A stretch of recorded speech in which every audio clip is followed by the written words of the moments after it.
মুলাদিতে পরকীয়ায় বাধা দেওয়ায় স্বামীর অন্ডকোষ চেপে হত্যার অভিযোগ, পরে ঘরের পাশে লাশ মাটি চাপা দেন স্ত্রী। এমন একটি খবর সত্যিই সমাজকে নাড়া দেয়। যদি অভিযোগ প্রমাণিত হয়, এটি অত্যন্ত নৃশংস ও মর্মান্তিক অপরাধ। ঘটনার পূর্ণ সত্য আদালতের বিচার ও তদন্তের মাধ্যমেই নিশ্চিত হবে। আমার মনে আছে 2001 সালের দিক থেকে আমি যে সমাজ দেখেছি, আজ যেন অনেক কিছু বদলে গেছে।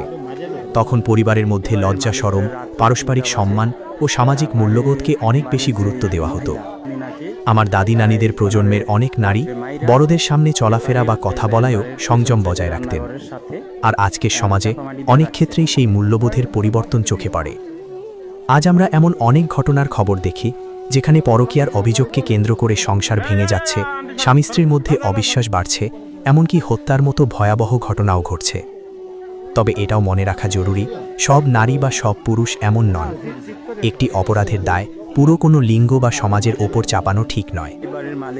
আমার ব্যক্তিগত মতে, পরকীয়া বৃদ্ধির পেছনে পারিবারিক বন্ধন দুর্বল হওয়া, নৈতিক শিক্ষার অভাব, দাম্পত্যে বিশ্বাসের সংকট, সামাজিক যোগাযোগ মাধ্যমের অপব্যবহার, আত্মসংযমের অভাব এবং ধর্মীয় ও নৈতিক মূল্যবোধ থেকে দূরে সরে যাওয়া সহ নানা কারণ থাকতে পারে।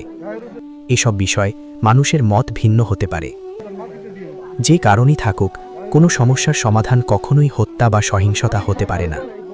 একটি সুন্দর সমাজ গড়তে হলে পরিবারে পারস্পরিক সম্মান, বিশ্বস্ততা, দায়িত্ববোধ, নৈতিক শিক্ষা এবং পারিবারিক প্রাথমিক জিজ্ঞাসাবাদে ওনার স্ত্রী পরে রাত্রে কি করছে যে অন্ধ্রকোষ আছে না, বাড়িতে তো থাকে না, ফাঁকা মাটি চলে, অন্ধ্রকোষ চাইতে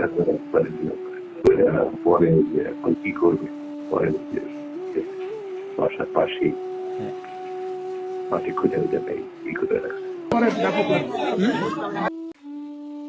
ভিডিওটি দেখার জন্য ধন্যবাদ। অন্যায়ের বিরুদ্ধে প্রতিবাদ করুন। ভালো লাগলে চ্যানেলটি ফলো করে রাখুন। নতুন নতুন ভিডিও ও খবর সবার আগে পেতে সাথে থাকুন।